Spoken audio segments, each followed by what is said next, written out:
Bonne soirée à tous. On est aujourd'hui jeudi le 8 février de l'an 2024. Donc, une fois de plus, bienvenue à cette troisième séance du cours Réflexion sur l'Église locale. Donc, avant de commencer, un gros merci à tous ceux qui nous suivent, qui nous encouragent, qui envoient des petits mots, des questions, des commentaires, notamment dans la version Facebook qui est faite en direct le jeudi soir aussi. Celle-ci est une version préenregistrée quelques heures avant. Donc, un gros merci à tous. Rétrospective de la semaine dernière, euh, la santé d'une Église ne dépend pas de la structure, mais de la maturité de ceux qui la composent, de ceux qui la dirigent. Donc, on a voulu vraiment bien exposer cette idée-là qu'on aurait beau avoir la meilleure structure, la plus biblique possible, avoir la meilleure confession de foi, la plus belle vision, avoir une excellente théologie, que si ceux qui dirigent l'Église comme ceux qui la composent, manquent de maturité, bien, les structures ne remplacent pas la maturité. Donc, il y a une nécessité de maturité pour tous ceux qui sont dans une église. On avait également vu que David est le modèle biblique de ce que c'est un pasteur. Donc, c'est pas juste dans le Nouveau Testament qu'on doit s'inspirer pour comprendre le métier de pasteur, mais c'est aussi l'Ancien Testament à travers des hommes comme David qu'on peut le découvrir. Au menu ce soir, il va être beaucoup question dans la première partie de la foi, pour montrer que l'Église de Jésus-Christ est le lieu où le chrétien apprend, s'initie à vivre dans la foi, mais dans la foi en la parole de Dieu et non pas la foi subjective qui nous fait penser que tout devrait arriver au nom de Jésus. Donc, qu'est-ce que c'est la foi au sens de notre attachement à l'Écriture? Ensuite, on va aller un peu plus loin là-dedans pour dire apprendre à vivre par la foi implique de faire des choix éthiques, souvent contre-intuitifs à notre vieil Adam, notre vieil homme, mais qui sont nécessaires dans l'homme nouveau en Jésus-Christ. Donc, apprendre à vivre par la foi, c'est apprendre à faire des choix. Et on va terminer sur ce fameux grand texte d'Éphésiens chapitre 4, où il est question de l'Église locale, où Paul va dire, Dieu a donné les uns comme apôtres, comme prophètes, comme évangélistes, pasteurs et docteurs. Donc on va commencer à explorer comment Dieu donne à l'Église les ministères par des hommes qui l'appellent. Donc, allons-y maintenant avec le premier point. L'Église locale, lieu d'apprentissage de la foi. Donc, comme on le disait, Dieu ne bénit pas des structures. Il bénit des hommes appelés par lui, qui sont fidèles.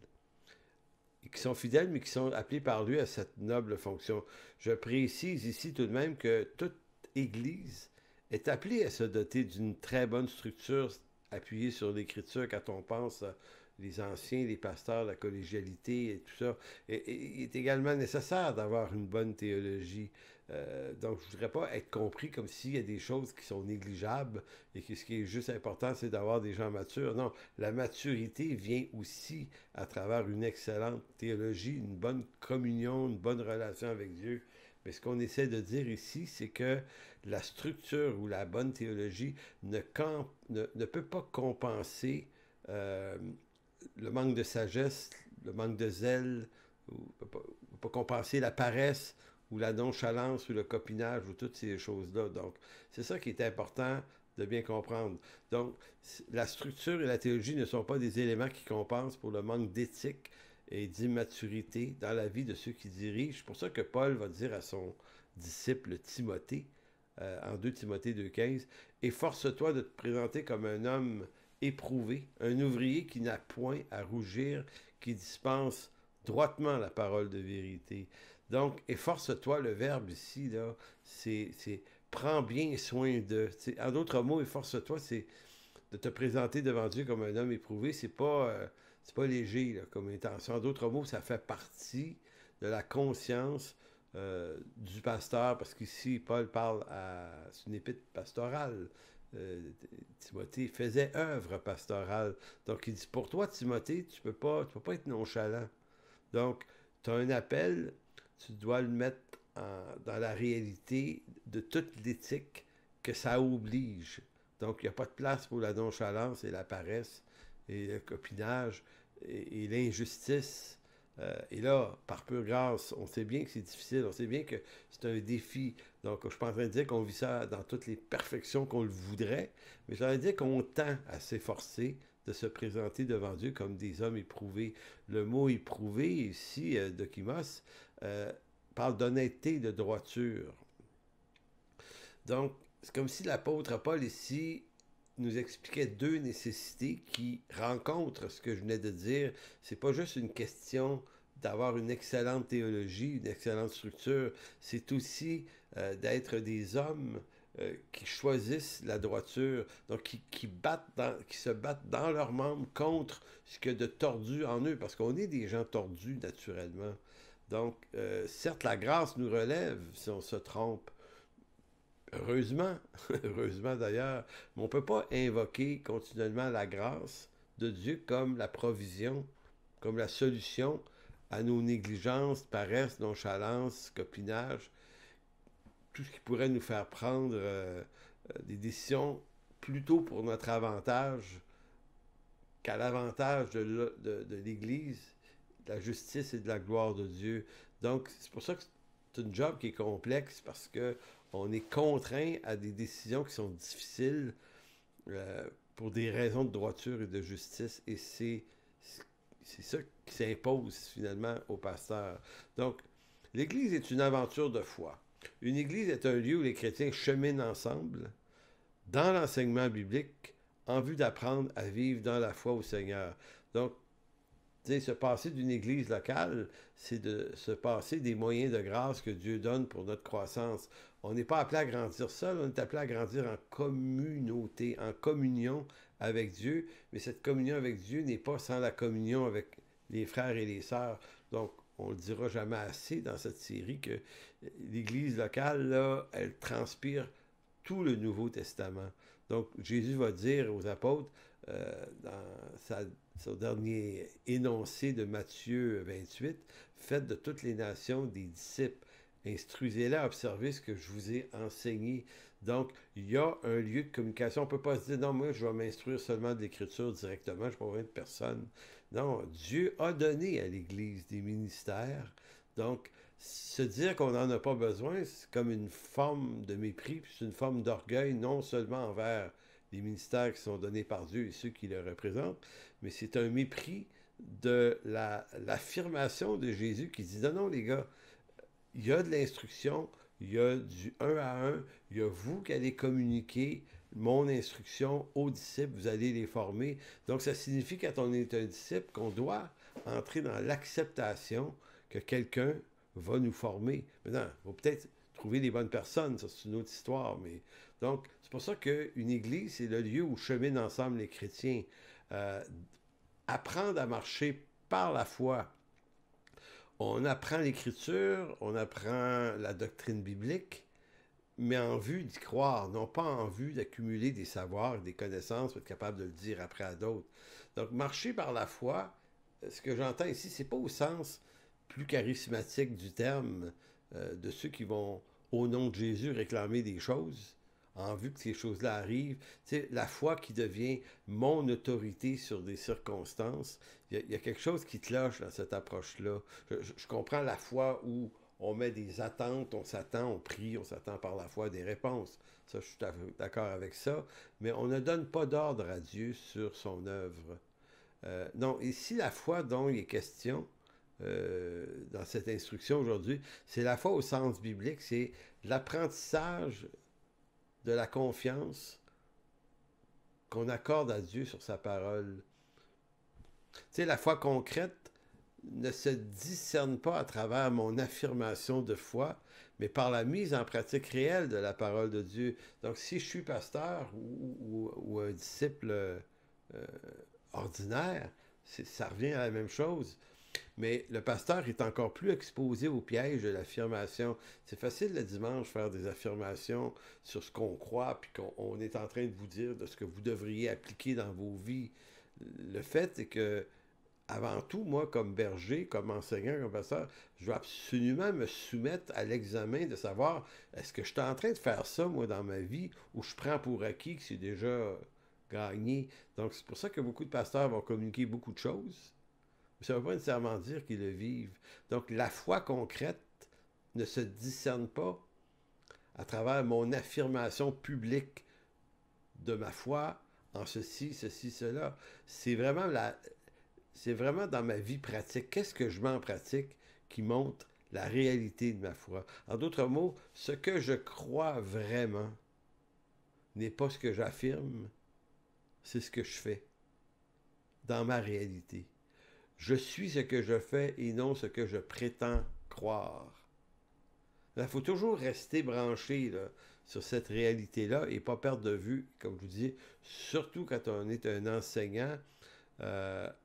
Faut se demander si ce qu'on enseigne aux autres, on en fait une application à soi ou c'est juste de la bonne chose à dire. Donc la foi ne découle pas non plus de ce que je ressens dans mon cœur, ni ce que je crois que Dieu me dit dans mon cœur, mais la vraie foi biblique dépend simplement de ce que Dieu déclare. Il faut commencer par là. La foi, c'est le renoncement au ressenti de mon cœur pour vivre dans l'obéissance d'une parole donnée par Dieu dans l'Écriture. C'est pour ça qu'on voit ça souvent. On va dire, oui, je l'ai à cœur, Dieu me parle dans mon cœur, ça brûle dans mon cœur. Beaucoup d'expressions comme ça. Et souvent, ce qu'on ne réalise pas, c'est que ce qui peut brûler, l'intensité, le côté passionnel qui vibre en nous, peut avoir une ressemblance de Dieu, d'une chose de Dieu, mais ça ne veut pas dire parce que ça serait biblique que c'est nécessairement la volonté de Dieu. Je vous donne l'exemple de ceux qui se croient appelés pasteurs. Souvent, est-ce que c'est un désir, est-ce que c'est moi qui veux posséder le pouvoir ou c'est Dieu qui m'appelle? Maintenant, si Dieu m'appelle, ça va se refléter dans l'Église locale à travers les anciens, les pasteurs qui sont déjà là, à travers les membres de la congrégation qui, ensemble, vont reconnaître cet appel qui est en moi, tout comme les anciens d'Antioche, dans Acte 13, ont reconnu que l'apôtre Paul était appelé avec Barnabas, devait être mis à part. Donc Paul n'a pas dit « j'ai eu à cœur, ça brûlait dans mon cœur ». Non, ça a brûlé dans le cœur de ceux qui dirigeaient sa vie, puis de ceux qui lui ont donné instruction. Fait que c'est important, ça.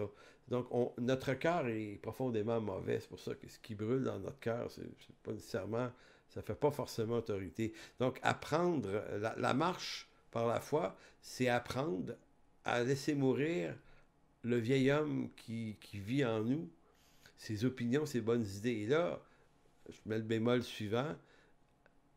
La foi, marcher par la foi, c'est apprendre. Oui, c'est apprendre. Mais c'est un long processus. Hein? C'est pas une réussite à tous les jours. Puis il y a des journées que ça va pas bien. Puis il y a des journées qu'on n'est pas sûr. Puis il y a des journées qu'on passe à côté. C'est le travail d'une vie. Donc, faut comme laisser la grâce de Dieu nous accompagner dans ça. Mais pas une grâce qui accompagne, qui justifie la paresse, mais une grâce qui nous accompagne dans notre faiblesse, qui nous relève continuellement. Donc l'Église locale est un lieu pour apprendre et s'encourager mutuellement en tant que frères et sœurs à vivre dans la foi. C'est le lieu pour s'encourager mutuellement à persévérer dans la foi, et la persévérance dans la foi n'est pas sans la grâce de Dieu qui nous relève et qui nous réinvite à nouveau à faire confiance. Donc, l'intérêt d'une église locale, c'est aussi ça. On passe des temps difficiles, des fois, où on n'est plus sûr, là. On n'est plus sûr d'être aimé de Dieu, d'être pardonné. Donc, c'est important d'avoir des frères et des sœurs qui nous relèvent, qui nous aident, qui nous encouragent, qui nous édifient, qui nous rappellent la saine doctrine de notre salut. Et c'est important que d'autres le fassent pour nous, mais des fois, c'est nous qui le faisons pour des frères et des sœurs qui ont le cœur abattu, parce que c'est aussi ça, la foi, c'est d'en douter parfois. Donc, on se rappelle continuellement la saine doctrine qui dit que c'est pas mon cœur et les sentiments de mon cœur qui vont me révéler la vérité sur les choses qui se passent vraiment, c'est l'Écriture. Donc, c'est l'Écriture qui va me rappeler que je suis réellement pardonné et non pas les sentiments de mon cœur qui pourraient me dire que je me sens rejeté. C'est l'Écriture qui va me rappeler que je suis vraiment aimé de Dieu et non pas mon cœur qui m'en fait douter. C'est l'Écriture qui va me rappeler que puisque je me suis tourné vers le Seigneur Jésus pour mon salut, ben je suis vraiment sauvé. Est-ce que je me sens toujours vraiment sauvé? Peut-être non, mais la vérité n'est pas dans les ressentis du cœur, la vérité est dans l'Écriture. Marcher par la foi, apprendre à marcher par la foi, c'est apprendre à marcher, c'est apprendre à croire ce que Dieu affirme et rejeter ce que mon cœur essaie de m'envoyer comme euh, croyance corrompue, doute corrompu.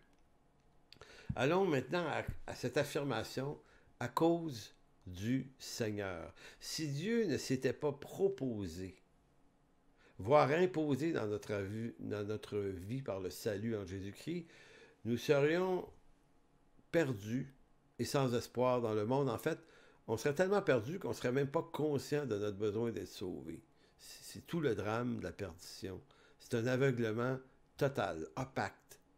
Si le Seigneur ne fait pas un miracle de t'ouvrir les yeux, tu continues de rien voir, même s'il est là. Vous voyez ça dans l'Évangile de Jean, là, une série que je fais à l'Église, c'est ce qu'on va visiter. Jésus est là, il est Dieu, hein, incarné, il est là, il est présent. Beaucoup ne le reconnaissent pas, donc c'est pas nous qui le voyons, c'est lui qui choisit de se faire voir, de se faire découvrir par certains. Donc, maintenant qu'il est au cœur de notre vie, nous apprenons par l'Écriture à honorer les principes de vie qui nous étaient jusque-là étrangers. Et pour grandir dans cette dynamique, nous avons besoin les uns des autres pour s'encourager à persévérer, car faire confiance au Seigneur est un défi de tous les jours. L'expression « à cause du Seigneur », je la prends dans 1 Pierre 2,13. C'est extrêmement important. Puis durant la pandémie, là, j'ai l'impression qu'il y a beaucoup de croyants qui ont passé à côté d'un principe qui est pourtant extrêmement important dans l'Écriture, c'est le respect des autorités civiles. Donc, Pierre va dire, soyez soumis, virgule, à cause du Seigneur, à toute autorité établie parmi les hommes, soit au roi comme souverain. Et au moment où Pierre écrit ça, les souverains, les rois, les magistrats ne sont pas des exemples de sainteté biblique, là. C'est des païens.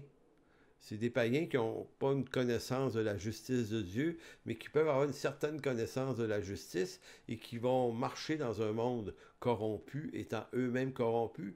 Mais l'apôtre Paul avait déjà dit dans 2 Corinthiens 13, « Néanmoins, c'est Dieu qui les appelle en autorité à exercer. Il va dire, veux-tu ne pas craindre l'autorité? Fais ce qui est bien. Parce que celui qui va mépriser l'autorité, dit-il, va se place devant Dieu pour être jugé par lui. Donc, il y a un jugement sur nous, les chrétiens, qui manifestons de la rébellion ouverte contre les autorités. Bon. Donc, quand Pierre dit « Soyez soumis à cause du Seigneur », puis si je prends cet exemple-là, c'est pour montrer ce que c'est que la foi, puis qu'est-ce que l'incrédulité. L'incrédulité, ce serait de dire « Ouais, il est écrit qu'il faut être soumis aux autorités, mais dans le cas ici, c'est pas pareil. » Hein? On ne parle pas d'autorité spirituelle en passant dans ces textes-là, c'est vraiment les autorités civiles et politiques, là. Les autorités spirituelles, c'est une autre affaire. Ils peuvent être remis en question sur la déposition de 2 ou 3 témoins. L'autorité spirituelle a une redevabilité à l'Écriture, à l'obligation d'instruire dans l'Écriture, de ne pas manipuler, puis de ne pas être pris en quelque défaut moral que ce soit. Mais l'autorité politique, sa moralité est jamais mise en cause dans ta soumission à lui. Donc, pourquoi ça? Parce que Pierre dit « à cause du Seigneur ». Donc, il ne dit pas « soyez soumis à toute autorité établie parmi les hommes ». Il dit « soyez soumis à cause du Seigneur, à toute autorité ». Donc, Pierre ne dit pas d'être soumis par naïveté, par ignorance. Il dit seulement que de les honorer et de leur être soumis à cause du Seigneur. Soyez soumis non parce que les autorités agissent nécessairement bien, ni parce que nous sentons qu'ils prennent les bonnes décisions toujours, et au contraire. Donc, la soumission ici, c'est pas à cause de qui ils sont ou de qui ils sont pas, c'est à cause du Seigneur. C'est parce que Dieu est souverain sur notre vie, à nous, tout comme il l'est sur ceux qui l'appellent à la fonction d'autorité. Il ne nous revient pas, à cause du Seigneur, de les injurier, de se moquer d'eux, de se rebeller contre eux. Non, L'insoumission appelle le jugement de Dieu, dit Paul dans Romains 13. Donc, c'est extrêmement important. Puis moi, là, c'est pas compliqué, là. Euh, J'observais des gens fonctionner, puis parler, puis déblatérer pendant la pandémie. Puis ce que je voyais, je, je reconnaissais ceux qui ont la foi de ceux qui ne l'ont pas. Ceux qui ont la foi sont ceux qui vont se faire violence à eux-mêmes, puis vont dire, OK, je vais retenir mes passions, mes opinions, et je vais rester honorable. Tu sais, c'est pas une question, est-ce une vraie pandémie ou pas, devrait-on se faire vacciner ou pas. Le choix, il nous revenait à chacun. La soumission, c'était pas de se faire vacciner à tout prix, de toute façon, c'était pas obligé, là. La soumission, c'est je vais, peu importe les choix que je prends, je vais assumer les conséquences et je vais injurier personne. À l'image de Daniel qui face à Darius, Daniel va choisir de ne pas se soumettre à Darius, hein, dans Daniel 6, de ne pas honorer des usages d'adoration du roi, et à cause de ça, il va se retrouver dans une fosse au lion. Donc, il ne se soumet pas à l'autorité, parce que l'autorité lui demande quelque chose qui est vertement contraire à l'Écriture. Et il y a trois choses qu'un chrétien ne devrait jamais faire, ne devrait jamais se soumettre. C'est si l'autorité te demande de poser des gestes immoraux, immoral au plan physique, sexuel, l'autorité te demande de tuer. L'Écriture dit tu ne tueras point. Si l'autorité te demandait de l'adorer elle comme idole, non, on ne va pas là. Maintenant, soyez soumis à toute autorité, ça a les limites de l'Écriture. Mais ce n'est pas à nous à fixer des limites là où ça nous tente. Les limites sont déjà présentes, sont théologiquement montrables par l'Écriture. Donc, on sait, si on connaît bien notre parole, on sait ce qu'on doit honorer puis ce qu'on doit ne pas honorer. Maintenant, quand les hommes de Dieu de l'Ancien Testament choisissent de désobéir, ils choisissent de n'injurier aucun prince, aucun roi, et c'est ce que Daniel nous montre dans Daniel 6. Il est resté noble avec Darius. Les trois amis de Daniel, Meshach, Shadrach et Abed-Nego, dans Daniel 3, même chose, ils n'ont pas voulu fléchir le genou devant la statue de Nabuchodonosor. Ça a mis Nabuchodonosor en colère, qui a décidé de les lancer dans une fournaise de feu. Puis eux autres ne l'ont pas injurié. Ils ont juste dit, regarde, peu importe ce que tu en penses, au roi, nous, on se mêlera pas à un culte idolâtre envers toi. Donc, fais de nous ce que tu veux. Il assume. Il assume.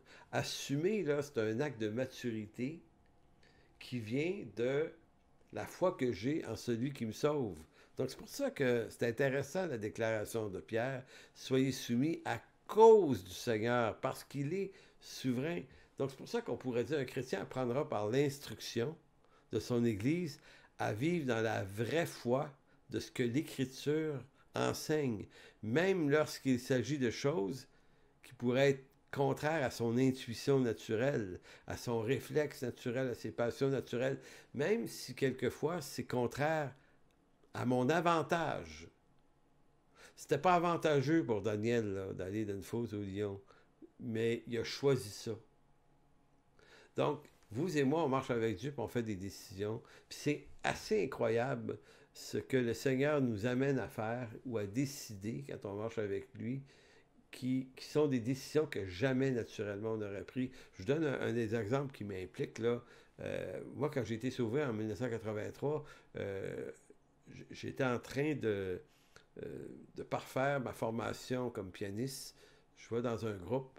On était en train d'atteindre des niveaux professionnels au Québec.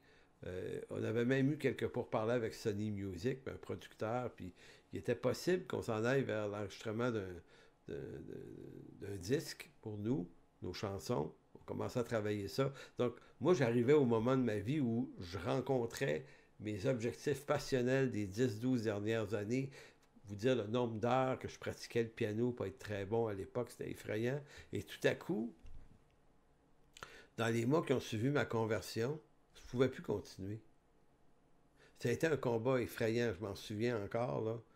Mais à un moment donné, j'ai dit, OK, j'arrête. Décembre 1983, j'ai décidé d'abandonner cette carrière professionnelle et de dire, si je fais de la musique, je vais en faire à l'église. Et beaucoup d'amis, même dans le monde, me disent, t'es fou, voyons donc, qu'est-ce que tu fais là? C'est une secte ton affaire. Non, c'est à cause du Seigneur, à cause de ce que dit l'Écriture. Je peux pas, moi, m'associer à un groupe de musique qui, dans les paroles des chants qu'ils chantent, affirme le contraire de ce que la parole du Seigneur affirme. Je peux pas. J'ai essayé, mais je peux pas. Donc, l'Écriture et la foi. Donc, c'est par la foi qu'on prend des décisions comme ça. Je crois à l'Écriture au détriment de mon avantage. Même chose, il nous est demandé de renoncer à l'impiété et aux convoitises. Quand on devient chrétien, on choisit de se fidéliser à une église locale. C'est contre-intuitif parce qu'on est obligé de donner une journée ou presque par semaine, le dimanche, pour aller à l'église. Puis en plus, on paye. Si on est fidèle, on donne une offrande. C'est complètement contre-intuitif. Mais pourquoi on le fait? Pourquoi on le fait? On le fait à cause du Seigneur. Donc, le à cause du Seigneur de l'apôtre Pierre, c'est pas juste soyez soumis aux autorités à cause du Seigneur, c'est plein d'autres choses qu'on va choisir de faire à cause du Seigneur.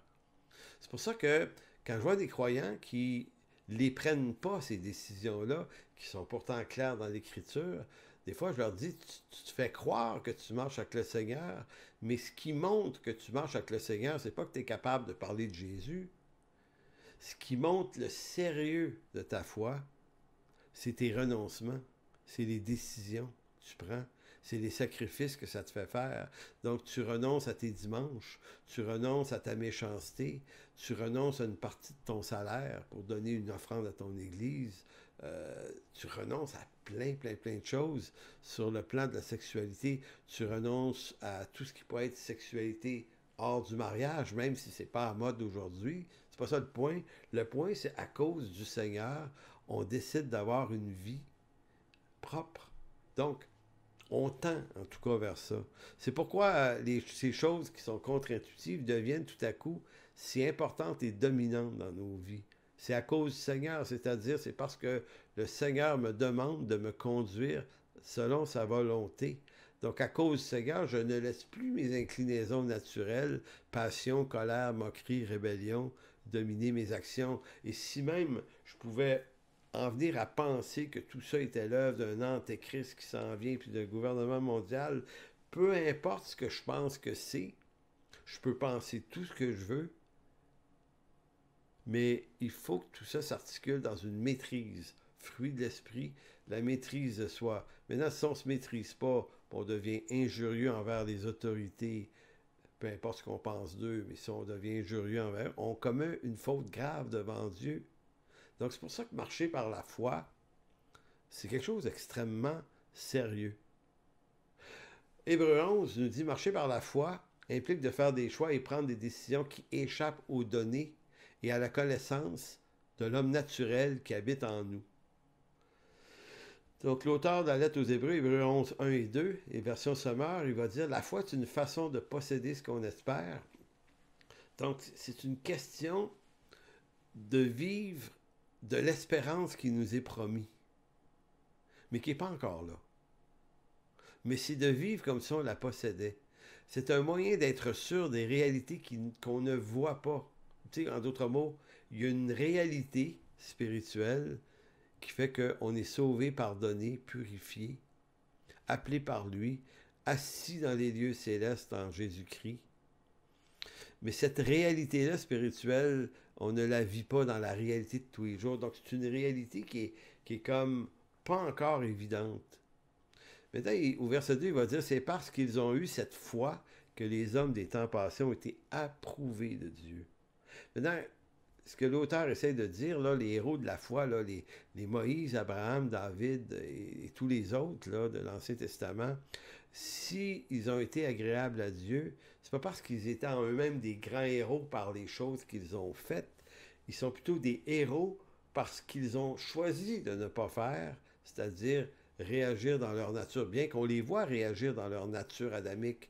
Mais ce sont des hommes qui arrivent à dépasser leur nature adamique et faire confiance à Dieu, même si c'est contre-intuitif. Donc, Abraham, qui aime son fils, choisi de l'offrir en sacrifice dans Genèse 22, ce qui est complètement étrange. Dieu n'a pas permis qu'il le fasse, mais il l'a amené à être capable d'aller contre lui-même pour obéir à la volonté de Dieu. David a choisi de ne pas tuer Saül, même si Saül est un fou.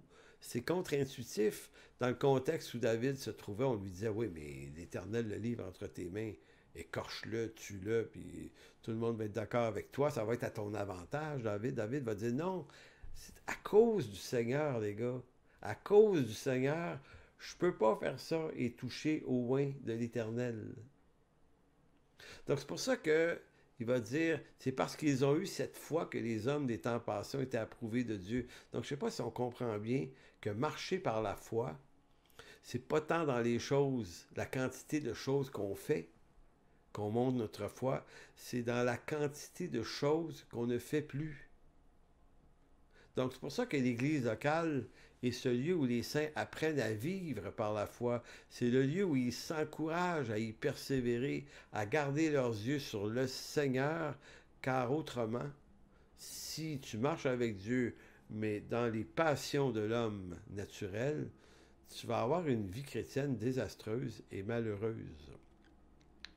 En 2 Corinthiens 5, verset 6, Paul nous dit ceci. Écoutez bien. 2 Corinthiens 5, 6, nous sommes toujours pleins de confiance. Donc tu dis, ah, mais ça va bien. Et nous savons qu'en demeurant dans ce corps, nous demeurons loin du Seigneur, car nous marchons non par la foi, mais par la vue. Car nous marchons, par la foi et non par la vue. Encore ici, c'est un énoncé, marcher par la vue, ça veut dire marcher en réaction à ce que nos sens nous envoient comme information sur ce qui se passe. Maintenant, la vue, là, marcher par la vue, ça va éveiller notre rébellion, notre résistance, notre moquerie. C'est ça que c'est, la vue de l'homme. Mais l'auteur ici, car nous marchons par la foi. Donc, on adhère à un autre discours, à d'autres principes, et encore une fois, par rapport aux autorités séculières, c'est là que c'est le plus probant. La vue te dit que c'est des gens corrompus, puis ils le sont. Te dit que c'est un monde corrompu, et c'est un fait. À la vue, ça te dit que tu ne peux pas vraiment faire confiance à ces gens-là parce qu'ils travaillent pour leurs propres intérêts. Et c'est vrai. Par la vue, tout ça, c'est vrai. Mais par la foi, à cause du Seigneur, le Seigneur te dit, je vais te demander de les honorer quand même, de ne pas les injurier. Ah, c'est dur, Seigneur. Non, mais c'est ça que je te demande quand même. C'est ça ma volonté. Fais-le. C'est un défi. C'est un énorme défi. Verset 8, il dit, nous sommes pleins de confiance et nous aimons mieux quitter ce corps et demeurer auprès du Seigneur, bien entendu, mais c'est aussi pour cela que, en d'autres mots, pendant qu'on est ici-bas, nous nous efforçons de lui être agréable, soit que nous demeurions dans ce corps, soit que nous le quittions. Donc, être agréable à Dieu, c'est choisir d'obéir à des principes qui ne nous sont pas naturels, et c'est ça la foi. Je fais confiance que même si j'honore des autorités qui ne me semblent pas tout à fait honorables à la vue, je vais les honorer quand même. Pourquoi? Parce que pour Dieu, ça compte. En d'autres mots, ma soumission à lui est prouvée à travers ma soumission à des principes que lui énonce. Donc, je vais me soumettre à des personnes malgré qui ils sont. Donc, en me soumettant à eux, en réalité, je suis plutôt en train de me soumettre à Dieu. Et de toute façon, Dieu me protégera. Donc, les Daniel, les Moïse, les David de l'Ancien Testament sont tellement des modèles. Donc, l'Église n'est pas un lieu pour plaire, organisé pour plaire aux gens. Là, j'entre dans une autre thématique qui est en lien avec la foi. Si on veut marcher par la vue dans la manière qu'on organise notre Église, on va dire, oui, mais si on veut rejoindre les gens, il va falloir se donner un esthétisme qui n'est pas du monde, mais un peu. Il faut que les gens se reconnaissent dans ce qu'on est, il faut qu'ils se reconnaissent dans notre culture, dans notre musique. Il ne faut pas avoir l'air trop différent d'eux autres. En fait, c'est l'inverse qui est vrai. Moi, quand je me suis converti en 83, là, j'étais un musicien de bar avec tout ce que ça comporte là, de ténèbres. J'arrive dans une église, puis au bout de quelques semaines, ce qui me fascine, c'est que les hommes et les femmes qui sont là ne sont pas parfaits du tout. Mais il y a de la droiture quand même. Les relations hommes-femmes sont pas de la cruise, c'est pas du flirt. On- dans les bars, c'est du flirt, c'est que ça. Dans une église, il y avait une prudence, il y avait une liberté. On peut être ami avec des filles, des gars, on n'est pas en train de chercher autre chose qu'une vraie relation. Il y avait quelque chose de propre là-dedans. Et moi, c'est ça qui m'a fait du bien. La musique, moi, je faisais du gros rock, des rock progressif d'un bar. On rentre dans une église, c'est de la chansonnette à côté de ça, puis c'est un petit peu country des fois. T'es là, oh boy, ok. Mais c'était tellement différent. Moi, là, c'est la différence. J'ai dit, ok, on est ailleurs. Ça, c'est cool.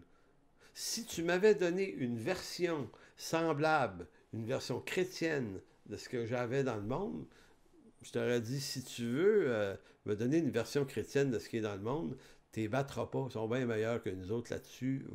Donc, on ne compétitionne pas avec le monde pour tenter de créer une église avec un esthétisme semblable pour attirer les gens. L'église, c'est la communauté des saints. L'Église n'existe pas pour les inconvertis. Là. Il y en a qui vont dire, ah non, non, non. L'Église, c'est le rassemblement des saints qui se rencontrent pour célébrer Dieu le dimanche par des chants, par des cantiques, par des hymnes spirituels, par une instruction de la parole, par la prière, par la fraction du pain. C'est le lieu des convertis. Vous allez dire, ouais, mais comment on fait pour joindre les inconvertis? Ben, témoigne-leur le Seigneur et son message, invite-les à l'Église. Et ce qu'ils devraient être capables de se rendre compte, c'est la différence. Ça doit se différencier. Donc, comme avait dit un frère dernièrement, il dit, l'Église, là, c'est d'abord Dieu en haut, la communauté des saints en deuxième, et les invités, les inconvertis qui sont invités à y être et à être touchés par l'œuvre de l'Esprit au milieu des siens pour qu'ils se tournent vers lui en repentance. Aujourd'hui, beaucoup d'églises ont inversé. Ils ont dit, nous, on va mettre l'invitation des inconvertis en haut, le peuple de Dieu qui les reçoit, et Dieu est en troisième place. Donc, ce que ça donne, c'est un esthétisme souvent mondain, une culture mondaine. On essaie de se donner un langage, des fois un peu slang, pour être sûr que ça pogne, une vestimentation. Beaucoup de pasteurs ont de la misère à être endimanchés, là. Je parle pas d'avoir une cravate, toute la kit, mais de se mettre propre, de se mettre clean, parce qu'on se présente devant Dieu. Donc, si on se présente devant Dieu, ça devrait être différent. Donc, l'Église n'est pas un lieu organisé pour plaire aux gens de ce monde qui visitent. C'est le lieu où les saints manifestent leur attachement, leur adoration à Dieu et lui rendent un culte qui lui est agréable. Il ne s'agit pas de faire des célébrations désagréables pour autant pour les incroyants, puisque la célébration du dimanche est ce moment où les saints se rencontrent pour célébrer le Seigneur. Ce moment ne considère pas ce qu'en pensent les incroyants qui visitent, mais considère ce qui est agréable à Dieu. Une église dont l'esthétisme et le discours est tourné vers les incroyants en vue de leur plaire, inverse malheureusement la volonté de Dieu. Donc, quand on veut absolument plaire aux gens de ce monde, pour ne pas être jugé par eux, ou pensant que c'est comme ça qu'on va les attraper, ben, on va amoindrir le message de la croix pour le rendre plus attrayant aux incroyants. On va leur donner un spectacle peut-être à la hauteur d'un esthétisme susceptible de les attirer. On va effacer du message de l'Évangile les composantes morales de la Bible par peur de les choquer. On va présenter peut-être un message positiviste qui fait la promotion de leur réussite, de leur succès, pour tenter de séduire leur entendement. D'autres mots, on va dire, hey, si tu te convertis, là, tu vas avoir du succès, tu vas connaître une grande destinée. Peut-être, peut-être pas, tu vas peut-être être persécuté. Tu vas d'abord, surtout être persécuté. Donc, l'Église doit parler avec vérité aux gens de ce monde. Et elle ne doit pas avoir peur que les gens la refusent, la vérité. On ne doit pas avoir peur que les gens refusent la lumière. S'ils la refusent, parce qu'ils ne lui appartiennent pas. Mais ceux que le Seigneur va toucher par son esprit, ils vont accepter cette lumière. Ils vont, et l'Église doit être le contraste entre ténèbres et lumière. Ça doit être lumineux de la volonté de Dieu au milieu de ceux qui le célèbrent, les saints. Donc, bref, vouloir faire plaisir aux incroyants, c'est diminuer le message de l'Évangile, c'est faire violence à la parole de Dieu. Paul disait en Galates chapitre 1, Galates 1,9, c'est tellement clair. Il dit, nous l'avons dit précédemment, et je le répète à cette heure, si quelqu'un vous annonce un autre évangile que celui que vous avez reçu, qu'il soit anathème. Donc, c'est un autre évangile que de modifier le corpus de l'évangile. Puis l'évangile, c'est une bonne nouvelle, le salut par peu grâce, le pardon, mais qui n'est pas offert sans repentance. On ne peut pas baptiser des gens qui n'ont pas eu une repentance claire et nette. On ne peut pas faire ça. Le spontaneous baptism, c'est une hérésie. L'Église, c'est le message de la croix, donc les gens vont comprendre qu'ils doivent renoncer au péché, au mal. On ne peut pas taire ça. L'Évangile, c'est aussi que ceux qui résistent à l'Évangile s'attirent une condamnation sur eux-mêmes, voire un lac éternel de feu, un jugement éternel. C'est effrayant. Mais c'est tout ça, l'Évangile. Donc, c'est pour ça que Paul dit, nous l'avons dit précédemment, et je le répète à cette heure, si quelqu'un vous annonce un autre Évangile que celui que vous avez reçu, qu'il soit anathème, et maintenant, est-ce la faveur des hommes que je désire ou celle de Dieu? Est-ce que je cherche à plaire aux hommes si je plaisais encore aux hommes? Je ne serais pas serviteur de Christ. Donc, marcher dans l'œuvre de Dieu, là, pasteur, enseignant, ancien, prédicateur, évangéliste, c'est une charge qui est lourde. Il ne faut pas la convoiter, cette charge-là. Il faut y répondre seulement si Dieu nous y appelle vraiment. Mais c'est une charge qui est lourde de responsabilité. Il faut se maintenir dans la crainte de Dieu quand on fait ça, parce qu'on doit la faire à la manière de Dieu et non pas la remaquiller au mode et au goût du jour. Il a donné les uns, nous dit Paul en Éphésiens 4, 11 à 16. Le texte qu'on va voir maintenant prouve à lui seul toute la pertinence de l'Église locale comme lieu de formation de disciples, afin de ne pas être flottant et emporté à tout vent de doctrine par les tromperies des hommes. Nous dit Paul, Dieu donne des ministères directionnels à son Église parce que le but, c'est qu'on ne se forme pas chacun dans notre coin, hein? Fasse notre petite affaire tout seul chez nous. C'est une utopie. C'est à travers l'Église. C'est à l'Église et l'Église locale. Donc, verset 11, Éphésiens 4, il a été donné les uns comme apôtres, les autres comme prophètes, les autres comme évangélistes, les autres comme pasteurs et docteurs. Pourquoi? Pour le perfectionnement des saints en vue de l'œuvre du ministère et de l'édification du corps de Christ, qui est l'Église. Jusqu'à quand? Jusqu'à ce que nous soyons tous parvenus à l'unité de la foi et la connaissance de Dieu, à l'état d'homme fait à la mesure de la stature parfaite de Christ, afin, et là, vous voyez les raisons là, du pourquoi Dieu donne à l'Église des ministères. Il dit, c'est afin que nous ne soyons plus des enfants flottants et emportés à tout vent de doctrine par la tromperie des hommes, par leur ruse, par les moyens de séduction. En d'autres mots, il fait noir, il y a des ténèbres dans ce monde.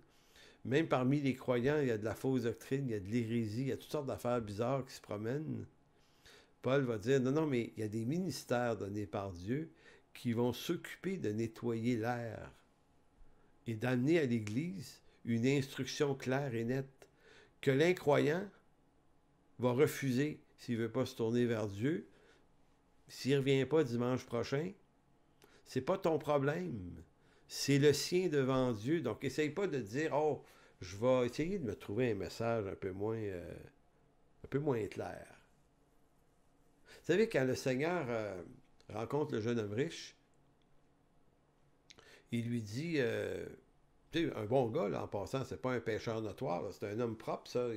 Il faisait tout ce qu'il fallait, il aimait ses parents, il honorait Dieu avec ses offrandes et tout ça, dès sa jeunesse. Et là, il dit, te manque une chose. Vends tout ce que tu as, donne-le aux pauvres et suis-moi. Le jeune homme n'a pas voulu.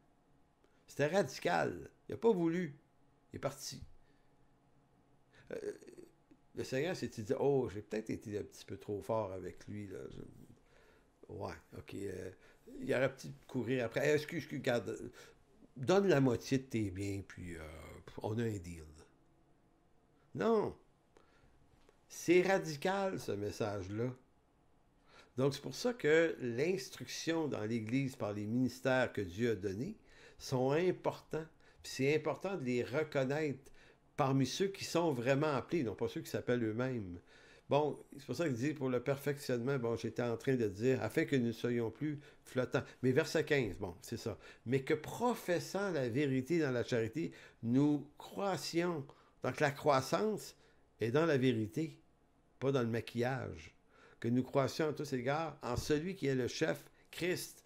C'est de lui et grâce à tous les liens de son assistance que tout le corps bien coordonné, à travers les ministères qui sont donnés à l'Église, forme un solide assemblage, tire son accroissement selon la force qui convient à chacune de ses parties et s'édifie lui-même dans la charité. Donc, c'est intéressant, le verbe, là, être flottant, ça veut dire balloté par les vagues, agité mentalement. Tu sais, je vous disais tout à l'heure, pendant la pandémie, là, il y avait une confusion, là, puis c'était compliqué, cette affaire-là. Puis à un moment donné, on ne savait plus, c'est-tu à droite qu'il faut tourner, c'est-tu à gauche qu'il faut tourner. Moi-même, là, des fois, j'étais là, waouh, on fait quoi? On est bien à quoi? On fait... Et Dieu l'a voulu, cette affaire-là, parce que ça venait mettre en épreuve. Ça venait défier où est-ce qu'on en était dans la maturité de la foi. Et à un moment donné, c'était assez simple. Devant toute cette confusion, plutôt que de juger qui a raison entre tous ceux qui sont en train de prendre des positions, que ce soit les gouvernements, les pharmaceutiques, les médias, les médecins, les anti-vaccins, les anti-ceci, les pros, à un moment donné, tu dis, où est-ce qu'il est ma lumière, moi?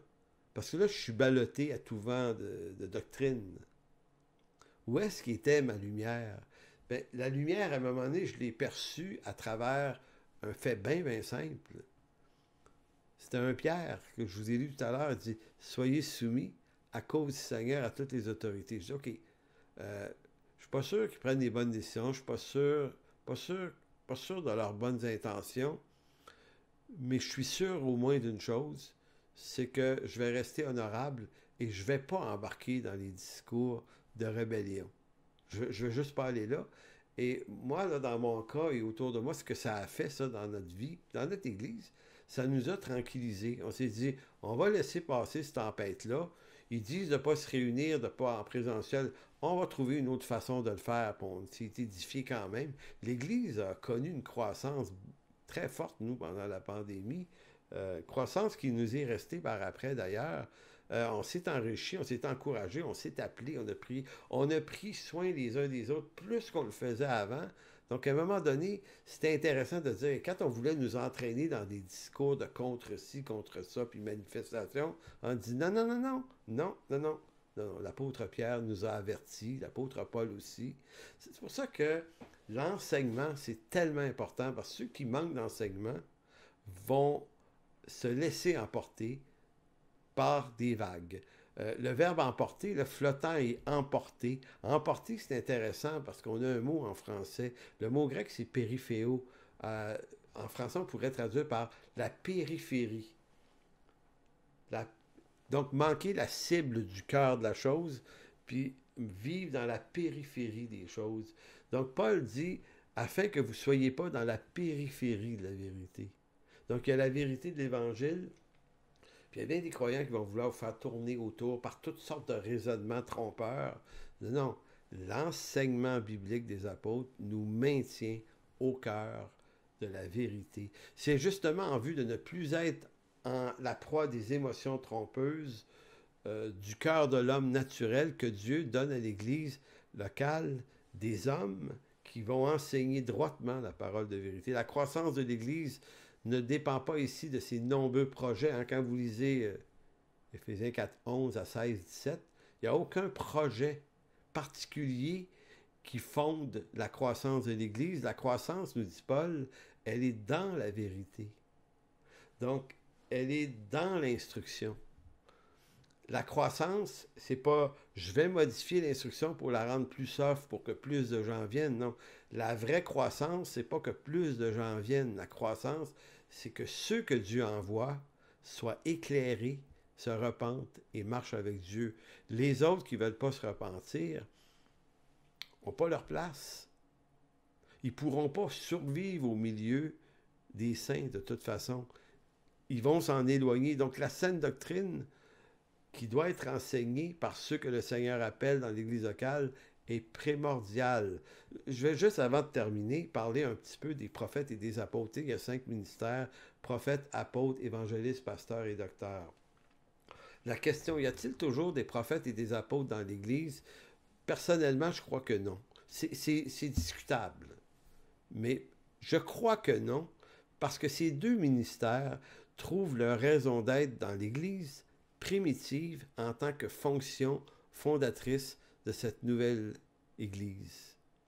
Les apôtres de Jésus ont été les hommes utilisés prophétiquement pour écrire l'Écriture, pour à qui a été révélée l'Écriture. Donc, ils faisaient fonction d'apôtres, mais aussi de prophètes, parce que le ministère de prophète dans l'Ancien Testament, c'est pas de prédire l'avenir. En fait, c'est rarement ça. C'est plutôt de donner la parole de Dieu pour aujourd'hui, la saine doctrine. C'est ce qu'ont fait la plupart des prophètes de l'Ancien Testament. Donc, c'est ce que font les prophètes du Nouveau Testament. D'ailleurs, je ne sais pas pourquoi, dans beaucoup d'églises, on laisse n'importe qui dire n'importe quoi au nom que c'est de la prophétie, alors qu'il n'y a rien de ce qu'ils disent qui s'accomplit. Donc, c'est quand, à un moment donné, que des gens en autorité à l'Église vont dire à des gens, on te demande d'arrêter de prophétiser. Tu es un faux prophète si tu continues. Il faut comprendre le contexte historique dans lequel se trouve l'apôtre Paul. Lorsqu'il parle de prophètes et d'apôtres, au début de l'Église, les apôtres sont présents et le sont en qualité de prophètes puisque c'est par eux que Dieu va se révéler par une révélation écrite, scripturaire, qui va donner le Nouveau Testament. Ils avaient sans doute, il y avait probablement d'autres types de prophètes qui n'étaient pas forcément apôtres, mais qui ont contribué à l'Écriture. Luc, par exemple, en est un. L'Évangile de Luc, le livre des Actes. Donc, toute personne utilisée par Dieu pour fonder l'Écriture, la révélation du Nouveau Testament, sont les prophètes et les apôtres. Apôtre et prophète, c'est-tu deux personnes différentes? Généralement, l'apôtre est aussi un prophète.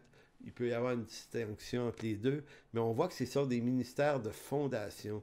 Les prophètes, dans la pensée de Paul, peuvent référer aussi à l'Ancien Testament. C'est pas tout le monde qui est d'accord avec ça, mais moi, c'est ce que je pense aussi. C'est que reculer au temps de Paul, il n'y a pas de Nouveau Testament encore. Il est en train de se rédiger, mais il n'existe pas.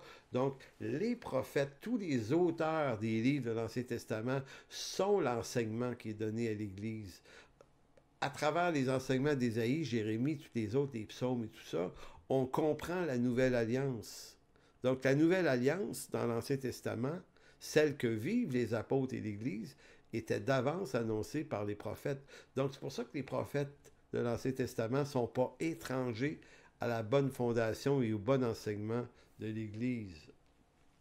Dans Éphésiens 2.20, l'apôtre va dire, Éphésiens 2.20, vous avez été édifiés. Qui ça? Ben, vous les disciples dans l'Église d'Éphèse, vous avez été édifiés sur le fondement des apôtres et des prophètes. Jésus-Christ lui-même étant la pierre angulaire. Donc, apôtres et prophètes semblent être des appels de fondation. Maintenant, l'Écriture est terminée. Hein? Elle s'est terminée avec le livre de l'Apocalypse. On n'ajoute plus rien à ça. Donc, notre œuvre à nous, dans l'Église locale, c'est d'enseigner l'Écriture pleinement révélée par les apôtres et les prophètes. Donc, moi, je n'embarque pas dans le jeu de ceux qui se font appeler prophètes et apôtres et tout ça. Pour moi, c'est plutôt aujourd'hui les évangélistes, les pasteurs et les docteurs qui, eux, ont une fonction continue. Ces deux ministères ont leur raison d'être en tant que fonction fondatrice, hein, prophètes et apôtres, dans l'Église primitive. Maintenant que les fondements ont déjà été posés une fois pour toutes, est-ce qu'on a vraiment besoin de ces deux fonctions? Bon, certains diraient, oui, mais il peut exister des gens qui ont des paroles particulières. Peut-être. Puis moi, je ne suis pas vraiment fermé, mais j'en ai rencontré que très rarement dans ma vie, des gens qui pouvaient avoir une parole très juste.